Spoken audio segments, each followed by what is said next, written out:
நண்பர்கள் அனைவருக்கும் வணக்கம். எங்களை யாராலையும் தடுக்க முடியாது அப்படின்னு அதிரடி காமிச்சிருக்காங்க. ஒரு பக்காவான ஸ்கெட்சை போட்டு தட்டி தூக்கியிருக்காங்க அப்படின்னே சொல்லலாம். அதே போல் இந்தியா ரஷ்யாவுக்கு இடையிலான ஒரு முக்கியமான செய்தியை பற்றி நம்ம இந்த வீடியோவில் தெரிஞ்சுக்க போகிறோம். அதுக்கப்புறம் பார்த்தீங்க அப்படின்னா அலறி அடிச்சுக்கிட்டு உயிருக்கு பயந்து தப்பிச்சு ஓடி இருக்கிறாரு. மிகப்பெரிய தாக்குதல் நடத்தக்கூடும் அப்படின்னு சொல்லி ட்ரம்ப் அவர்கள் பதுங்கி ஓடி இருக்கிறாரு. அந்த சுவாரஸ்யமான செய்தியை நம்ம இந்த வீடியோவில் தெரிஞ்சுக்க போகிறோம். அதனால் ஸ்கிப் பண்ணாமல் கடைசி வரைக்கும் பாருங்கள். அதுக்கு முன்னாடி நம்முடைய சேனலை சப்ஸ்கிரைப் பண்ணலைன்னா மறக்காமல் சப்ஸ்கிரைப் பண்ணிக்கோங்க. புதுசாக நம்முடைய வீடியோ பார்த்துட்டு இருக்கீங்கனாலும் கீழே இருக்கும் சப்ஸ்கிரைப் பட்டன் தட்டி அந்த பெல் ஐக்கானை கிளிக் பண்ணிக்கோங்க. இந்திய பெருங்கடலை நேரடியாக வந்தடையும் வகையில் நில வழியாக ரஷ்யாவை இந்தியாவுடன் இணைக்கும் புதிய ரயில் பாதை அமைப்பது குறித்து ஆராயிருக்கு ரஷ்யா முன்மொழிஞ்சிருக்காங்க. பிரதான கடல்சார் பாதைகளில் பாதுகாப்பு அச்சங்கள் மற்றும் இடர்பாடுகள் அதிகரித்துள்ள நிலையில தான் கடல்வழி போக்குவரத்தை மட்டுமே முழுமையாக சார்ந்திருக்க தேவையில்லாத புதிய வர்த்தக பாதைகளை கண்டறிய வேண்டிய அவசியத்தை இது மாஸ்கோவுக்கு ஏற்படுத்தியிருக்கு. இந்த முன்மொழியப்பட்ட ரஷ்யா, துர்க்மெனிஸ்தான், ஈரான், ஆப்கானிஸ்தான் மற்றும் பாகிஸ்தான் வழியாக இந்தியாவை வந்தடையும் அப்படின்னு சொல்றாங்க. இந்த திட்டம் செயல்படுத்தப்பட்டுச்சுன்னா ரஷ்யாவுக்கும் இந்திய பெருங்கடலுக்கும் இடையே ஒரு மாபெரும் தரைவழி பாதை உருவாகும் அப்படின்னு சொல்லியிருக்காங்க. இது இரண்டு நாடுகளுக்கும் இடையே பொருட்களை கொண்டு செல்வதற்கு வர்த்தகர்கள் இருக்காங்களே அவங்களுக்கு ஒரு வலுவான மாற்றுப்பாதையை வழங்கும் அப்படின்னும் ரஷ்யா சொல்லியிருக்கு. ரஷ்ய அரசு செய்தி நிறுவனமான டாஸ் தகவலின்படி ரஷ்யாவுடைய துணை பிரதமர் மராட்னோலின் இந்த யோசனையை பற்றி விவாதிச்சிருக்கிறாரு. முக்கிய நீர்நிலைகளை சுற்றி இருக்கும் ஆபத்துகள் சர்வதேச வர்த்தகத்தை பாதிக்கிறதுனால மாற்றுப்பாதைகளை ரஷ்யா ஆராய வேண்டும் அப்படின்னு அவர் சொல்லியிருக்கிறாரு. இந்திய பெருங்கடலுக்கான ரயில் இணைப்பின் சாத்தியக்கூறுகள் ஆராயப்பட வேண்டும். பாஸ்பரஸ் மற்றும் ஹார்முஸ் ஜலசந்திகளுடன் தொடர்புடைய ஆபத்துகள் காரணமாக நமக்கு மாற்றுப்பாதைகள் தேவை. துர்க்மெனிஸ்தான், ஈரான், ஆப்கானிஸ்தான் மற்றும் பாகிஸ்தான் வழியாக செல்லும் பாதைகள் சிறந்த மாற்றாக இருக்கும். இந்தியாவுக்கான அணுகலை வழங்கும் எந்த ஒரு நடைமுறை விருப்பமும் எங்களுக்கு ஏற்புடையதுதான் அப்படின்னும் அவர் தெரிவிச்சிருக்கிறாரு. ரஷ்யாவை தெற்காசியாவுடன் இணைத்து இறுதியில் இந்தியா மற்றும் இந்திய பெருங்கடலை சென்றடையும் ரயில் நெட்வொர்க்கை உருவாக்குவது இந்த முன்மொழிவில் அடங்கும் அப்படின்னு சொல்லியிருக்காங்க. சாத்தியமான இந்த பாதையில் பல நாடுகளும் கடினமான நிலப்பரப்புகளும் இருக்கிறதுனால இந்த திட்டம் இன்னும் ஆரம்ப முன்மொழிவு நிலையிலேயே இருக்கு அப்படிங்கிறது குறிப்பிடத்தக்கது. இந்தியாவுக்கு தரைவழி பாதையை ரஷ்யா விரும்புறது ஏன் அப்படிங்கிற டவுட் நம்ம எல்லாத்துக்கும் வரும். அது என்ன காரணம் அப்படிங்கிறத தெரிஞ்சுக்கலாம். உலகின் முக்கிய கடல்சார் பாதைகளில் பாதுகாப்பு சிக்கல்கள் அதிகரிச்சுட்டு வருவதே ரஷ்யாவுடைய இந்த ஆர்வத்துக்கு முக்கிய காரணமாகும் அப்படின்னு சொல்லியிருக்காங்க. பாஸ்பரஸ் நீரினை எடுத்துட்டோம் அப்படின்னா கருங்கடலை மத்திய தரை கடலுடன் இணைக்குது. ஹார்முஸ் நீரினை எடுத்துட்டோம்னா பெர்ஷியா வளைகுடாவிலிருந்து கச்சா எண்ணெய் மற்றும் பிற எரிபொருள் விநியோகத்துக்கான முதன்மை பாதையாக இருக்கு. அண்மை காலமாக வளைகுடா பகுதிகளில் அதிகரிச்சிருக்கும் பதற்றங்கள் கடல் வழிகளை நம்பியிருக்கும் நாடுகளுக்கு பெரும் சவால்களை உருவாக்கியிருக்கு. இந்த நிகழ்வுகள் அந்த பகுதியில் கப்பல் போக்குவரத்தின் பாதுகாப்பை பற்றிய கவலைகளை அதிகரிச்சிருக்கு. மேலும் பண்டங்களை கொண்டு செல்ல மாற்று வழிகளை ஆராய நாடுகளை தூண்டியிருக்காங்க.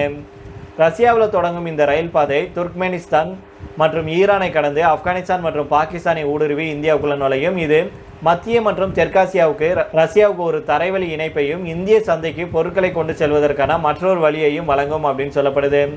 கடல்சார் பாதைகளில் தடங்கல்கள் ஏற்படும் போது இந்த மாதிரியான ரயில் இணைப்பு மிகவும் பயனுள்ளதாக இருக்கும் அப்படின்னு சொல்லியிருக்காங்க.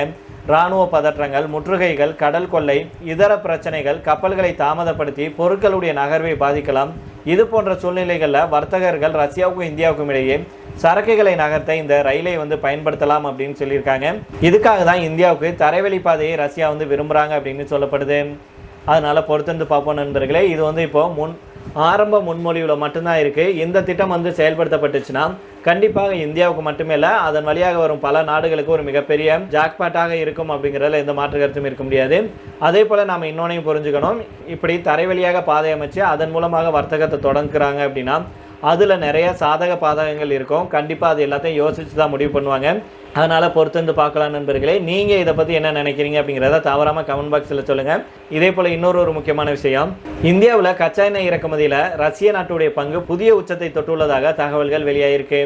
ஜூன் மாத தரவுகளின்படி இந்தியாவில் இறக்குமதியான கச்சா எண்ணெயில் சுமார் 48% ரஷ்யாவுடைய பங்கு இருப்பதாக சொல்லப்படுது. ரஷ்யா மீது பொருளாதார தடைகளை விதிக்கும் மசோதா அமெரிக்காவுடைய செனட் சபையில் நிறைவேற்றப்பட்டிருக்கு.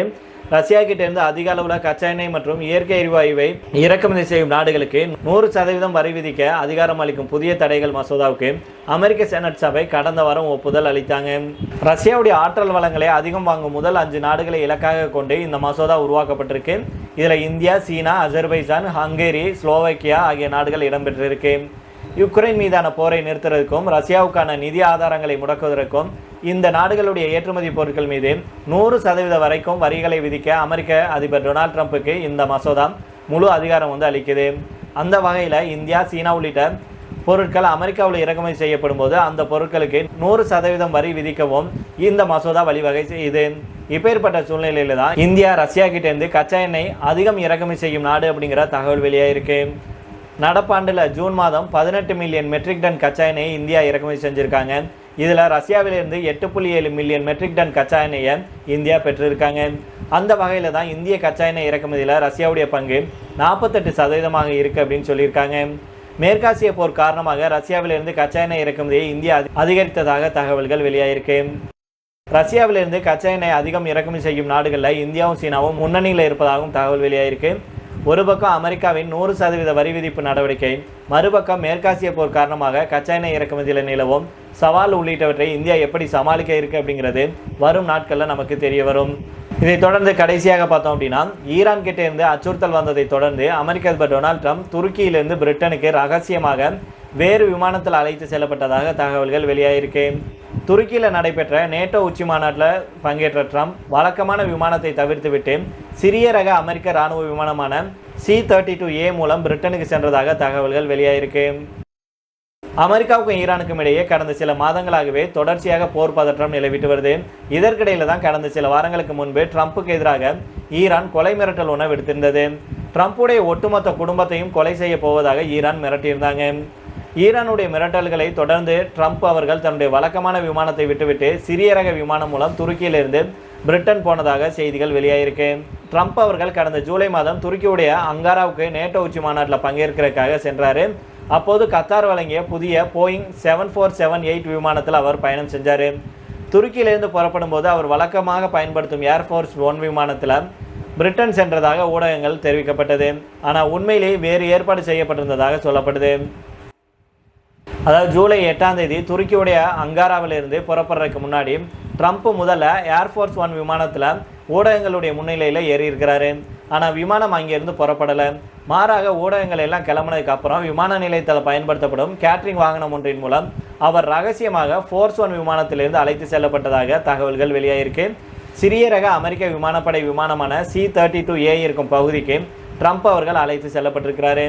அதுக்கப்புறமா ட்ரம்ப் அவர்கள் அந்த விமானத்தில் ஏற்றப்பட்டு இரவு சுமார் 10:30 மணி அளவில் பிரிட்டன் சென்றடைந்ததாக சொல்லப்படுது.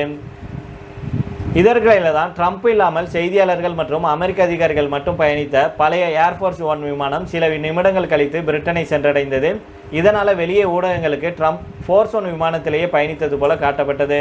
ட்ரம்ப் விமானத்தை தாக்கப் போவதாக ஈரான் அறிவித்திருந்ததுனால தான் அமெரிக்க அதிகாரிகள் இந்த ஏற்பாடுகளை செஞ்சிருந்ததாக அந்த நாட்டை சேர்ந்த வாஷிங்டன் போஸ்ட் வந்து செய்திகளை வெளியிட்டிருக்கு. அப்போது ஈரானுக்கும் அமெரிக்காவுக்கும் இடையிலான பதற்றம் அதிகரித்துட்டு வந்தது அப்படிங்கிறது குறிப்பிடத்தக்கது. துருக்கி ஈரான் கூட நேரடியாக எல்லையை பகிர்ந்து கொள்ளும் நாடு அப்படிங்கிறதுனால ட்ரம்ப்புடைய பாதுகாப்பு தொடர்பான அச்சுறுத்தல்கள் தீவிரமாக எடுத்துக்கொள்ளப்பட்டதாக சொல்லப்படுது. ட்ரம்ப் அவர்கள் துருக்கி சென்ற விமானம் கத்தார் வழங்கிய புதிய போயிங் 7478 ஆகும். இந்த விமானம் சமீபத்தில் அமெரிக்காவிடம் ஒப்படைக்கப்பட்டு அதிபருடைய பயணத்துக்கு ஏற்ற வகையில் மாற்றியமைக்கப்பட்டது. ட்ரம்ப் ஏற்கனவே அமெரிக்காவுடைய பழைய ஏர்ஃபோர்ஸ் 1 விமானங்கள் குறித்து அதிருப்தி தெரிவிச்சிருந்தார்.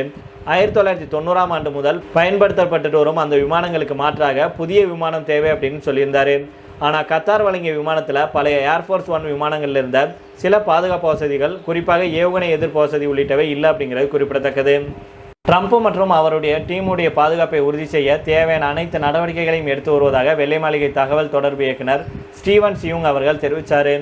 அமெரிக்காவுக்கு எதிரான பல எதிரிகள் அதிபரை குறிவச்சு தாக்கிட்டு வருவதாகவும் அவரை பாதுகாக்க அனைத்து வழிகளையும் எடுத்துட்டு வருவதாகவும் அவர் சொல்லியிருந்தார். அதே நேரம் ட்ரம்ப் உண்மையிலேயே C-32A விமானத்திலிருந்து மீண்டும் பெரிய ஏர்ஃபோர்ஸ் 1 விமானத்துக்கு எப்போது எப்படி மாற்றப்பட்டார் அப்படிங்கிற குறித்து தகவல்கள் இதுவரைக்கும் வெளியாகலை. சரி நண்பர்கள், இதோட நம்ம இந்த வீடியோ முடித்துக் கொள்ளலாம். இதை பற்றி உங்களுடைய கருத்துக்களை கீழே உள்ள கமெண்ட் பாக்ஸில் சொல்லுங்கள். மீண்டும் நாளை வேற ஒரு செய்திகளுடன் உங்களை சந்திக்கிறேன். நன்றி, வணக்கம்.